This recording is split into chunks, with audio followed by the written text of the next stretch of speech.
It's no secret that the lore and world of Fear and Hunger was heavily inspired by and borrows from the Berserk series by Kentaro Miura. Both have dark and harsh medieval worlds which are filled with brutal conditions, bloody fights, and dark beings of untold power which influence the world. Within Fear and Hunger, there are multiple concrete references to Berserk, and some which are more speculative, and today I am diving into all of them. Miura, the creator of Fear and Hunger, has stated most of the references to Berserk are coincidental, but after you see how similar a lot of them are, it's hard to unsee their connections to Berserk. Please note, there will be heavy spoilers for both Berserk and Fear and Hunger, so you have been warned. And let me know below if there are any Berserk references I may have missed or other connections you have seen in-game. Starting with the most obvious reference and inspiration, Lagarde is a near one-to-one copy of Griffith from Berserk. We see this in their backstories, ambitions, and character arcs, and you can even see Lagarde's design has some hints of Griffith within it. In the world of Berserk,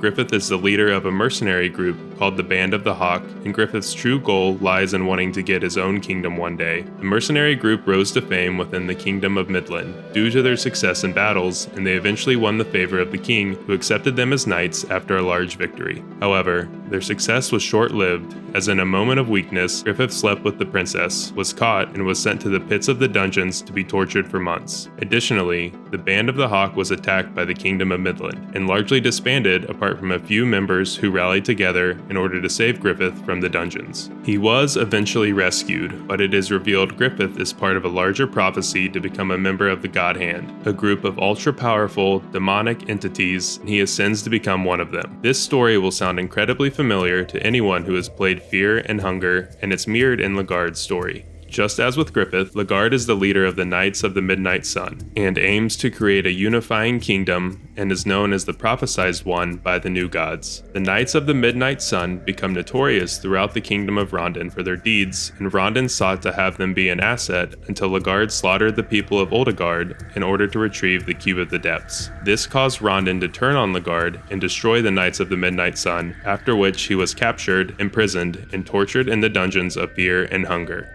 Darce, as one of the last remaining members of the mercenary group, set out to rescue Lagarde from the dungeons. However, after his rescue, he delved deeper in the dungeons where his true goal was revealed, the Golden Throne. Setting upon the throne, Lagarde fulfilled his prophecy and ascended to become the Yellow King, a new god of great power who aims to bring a new unified age upon the world of man. In Fear and Hunger 2 Termina, we see the Yellow King again, who has now become the Kaiser, a much more violent version who uses war in order to achieve his goal of creating the Machine God, which will create an entire new world for man. This version of Lagarde is very similar to Griffith's god hand form Femto, who later in the series uses means to fuse the normal and astral worlds of Berserk, literally bringing a new age to humanity. Moving on to everyone's favorite resident dungeon doggo, Moonless has a similar design to Guts' Beast of Darkness from Berserk. Both have comparable beastly wolf appearances and jagged tooth mouths, and this design inspiration is shown further in Moonless from Fear and Hunger 2 Termina, who has grown to much more monstrous proportions. In Berserk, the beast represents the repressed rage and wrath of Guts that wants to break out and cause carnage. However, our Moonless is much better, more friendly, and helpful than the Beast of Darkness.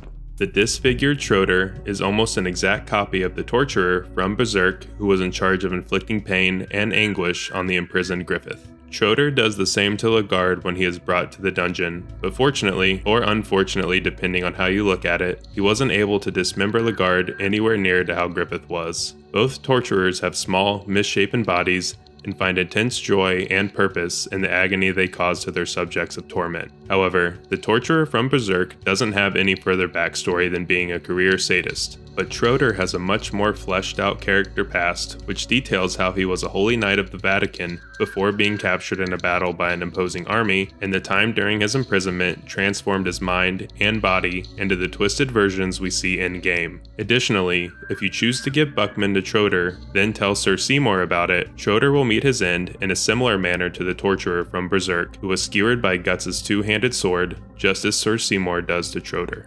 The story of Ragnvaldr the Outlander contains many similarities to Guts' story, who is the main character of Berserk, as well as both of their character designs being large hulking warriors. Guts has a deep hatred for Griffith for killing his friends and comrades, akin to how Ragnvaldr's main goal is to exact revenge on the Guard for destroying his family and friends from Oldegard. Additionally, in Ragnvaldr's S ending, he vows to destroy evil creatures all over the world, just like how Guts sets out to destroy the God Hand's apostles during the Black Swordsman arc.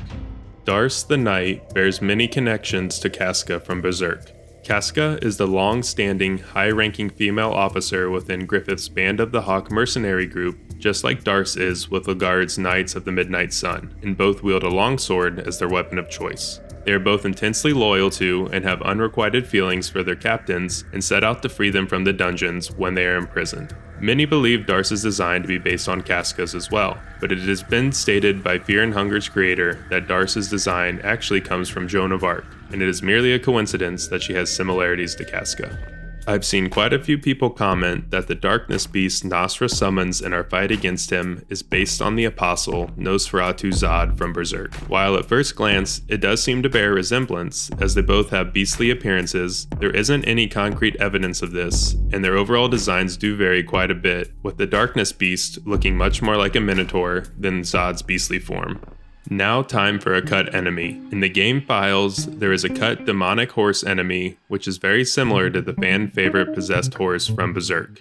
This enemy doesn't have a finished design and seems to have been scrapped early on, but it was most likely meant to be the horse we find in the starting area outside of the dungeon's main gate. I'm guessing it would have been alive when you return to this area after exploring the dungeon, but seeing the behavior of the demonic horse from Berserk, it's probably for the best that this enemy didn't make it into Fear and Hunger.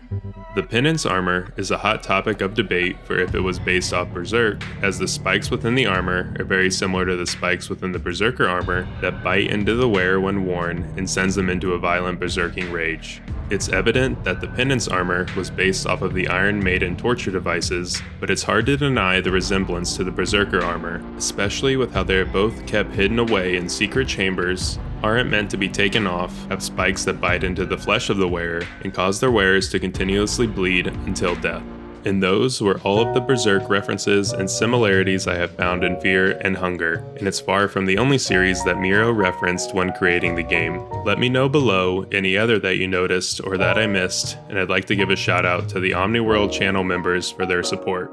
As always, please be sure to like and subscribe for weekly Fear and Hunger lore videos.